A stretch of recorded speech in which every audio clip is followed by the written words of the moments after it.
In this video, you're going to learn how to efficiently update data in our database. Now, I say efficiently because using the tools we already have, we could make as many updates as we wanted to. Let's say I want to change the name. The age and I want to delete is single. We could get that done. We get a ref for name, we use set. We get a ref for age, we use set. We get a ref for is single, we use remove. We could change all three without affecting location at all. Now that would get the job done, but using the update method, we can do that with one Firebase call, which is going to be way more efficient. So down below, let's go ahead and do just that. Database.ref. I'm going to get a ref to the root of the database for now, and the new method that we're going to be using is called update. Right here, update. Now, unlike set, which can be called with pretty much anything we like, update has to be called with an object. There would be no reason to pass something in like test because you would just use set for that. The whole point of update is to update multiple things in one shot, so you do have to provide an object to it, and on here we provide the things we want to update. So for now, I'm going to go ahead and change name and age. I'm going to set name equal to a different value. I'll go ahead and use Mike. Then I will tweak the age to be Mike's age. We can go ahead and set that equal to 29. So right here, we're going to be updating name and age on the root reference, and this is not going to change is single or location at all. If I were to swap this out for set, we know that is single and location would go away because we are completely setting a new value here. With update, we are just changing the two specific fields we provide. I'm going to go ahead and save the Firebase file, and we can switch over to the data view and watch the data change. It's going to restart. The data is going to settle, and what do we have? And right here, we have name set to Mike, we have age set to 29, and we have is single and location unchanged. Now with update, we don't just have to update properties that already exist. I could add something brand new on if I wanted to. Let's say I want to start keeping track of something like the user's job, or maybe the degree they have, or whatever. I could add that on right here. I could have a job. I could say software developer. And this is going to update the name, update the age, and it's going to set job for the very first time. Now, along with creating new attributes, we can also delete other ones by setting their value equal to null. Just like we pass null into set to delete, we could also choose to delete something on the fly right here, like is single. I'm going to delete is single by setting the value to null. So with this one update call, we are going to change two existing values. We are going to add a new one, and we're going to delete one. If I go ahead and save firebase.js, we can wait for the app to refresh, and we can see the output of those calls. Over here, the data should settle in just a moment. We can see that is single went away. Job showed up, age and name were both updated, and location was left untouched. We were able to get all of this done with just a single call, as opposed to needing 4 separate calls using set and remove. For the next example, let's go ahead and tweak the data up above. Right here, I'm going to delete is single from the original set call, and I'm going to add on job, setting it equal to software developer. Now let's imagine we are in a situation where I move, right? So I'm moving to a new location and I'm getting a new job. I'm going to change my city. I'll leave the country the same, and I'm going to change my position as well. For our purposes, let's go ahead and say I'm moving to Boston, and I'm going to be switching from a software developer to a manager. Now, if I wanted to get that done, I could do it with one update call, but not as you might expect. So let's go ahead and try to do that using the tools we already know about. I'm going to set job equal to something else, manager. Then I am going to update the location, and I am going to set that equal to, and in here, we don't want to update the country, we're just going to update the city. So I'll provide city, and I will change that over to Boston. So there we go, we have our update call, but this is actually not going to work as expected. Let's see what happens by saving the file and checking out the final data. In the background, the app is refreshing, and in just a moment, we should see our data. Now we have age, we have job manager, which is good, and we have name all looking correct. But you'll notice that with location, we don't have country anymore. We just have city. So it's important to note that this updates object only actually updates at the root level. So it's only going to update job and location, leaving the other ones in place. But when we start going into nested objects, it's not going to update inside of here. It's not going to just update city. It's actually updating location to be this new object, which means that we are going to lose all other data stored on the object. In this case, that data was country. Now there is a way to update job and city, leaving everything else in place, but the syntax does look a little weird. We have to change our update call.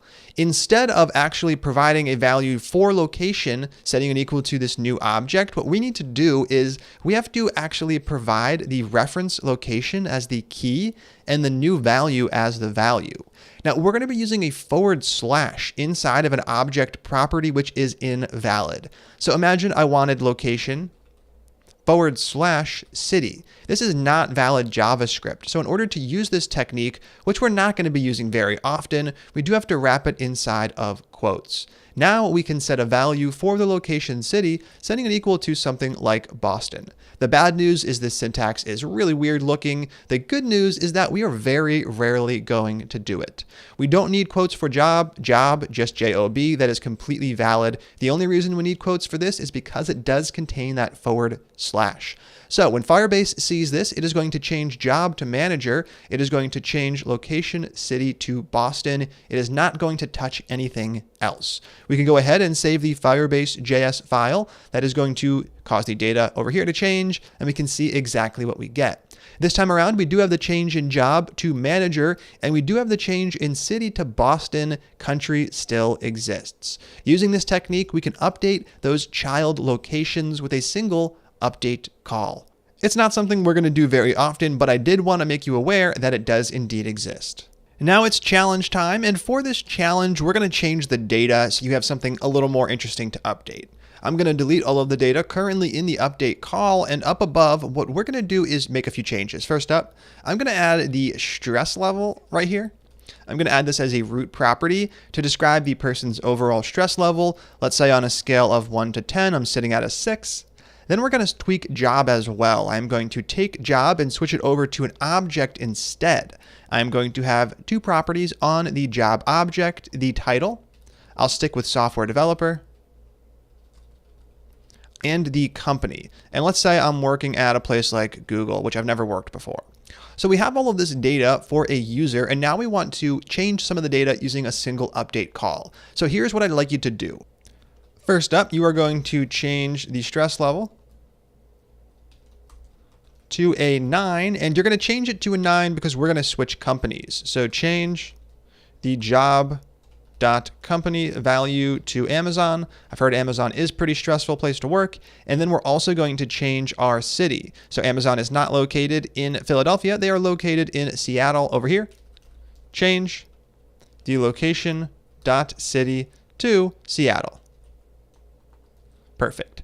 So we have these three changes we need to make, and we want to make them with a single update call. We want to change the stress level, the company, and the city without affecting any data, and you're going to do that by just defining some stuff on this object. Take as much time as you need to get this done, and take as many tries as you need to do. If you mess up the data, just try again, save the file, and try to get things just right. Take a moment to pause the video, knock this out, and when you're done, click play. All right, how'd that one go? Hopefully you were able to update all three values with the single update call. First up is the stress level, and that one's easy. Stress level is going to get set equal to a 9. Next up is going to be the company. And remember, for this one, we are changing a nested value. So we can't just try to change job itself. If I try to set job equal to a new object and I just provide company, it is going to lose title because we are not updating. We are just setting job equal to this value. So what do? Well, what we do is we put in quotes the ref we're trying to update. That would be job / right here, we're looking for company. Now we can set that equal to whatever we like the string Amazon. Next up, we also have to update the city. Once again, we have to pass a ref in right here. That would be location / city. I'm going to go ahead and switch that value over to Seattle.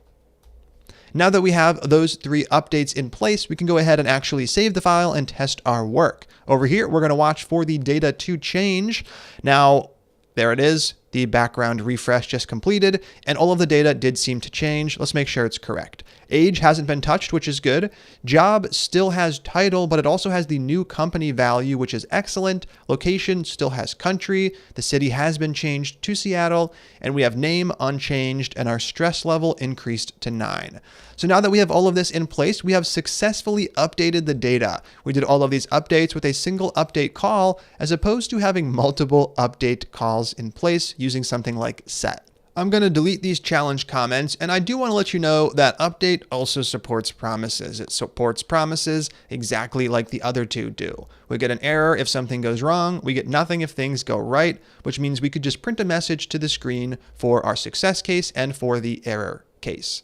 That is going to be it for update. We now know how to write data. We know how to update data. We know how to remove data. The last thing to focus on is how we can read data from the database. We're going to go ahead and talk about that in the next couple of videos, since there are a few different ways to get this done. Let's go ahead and dive right in to reading data from Firebase.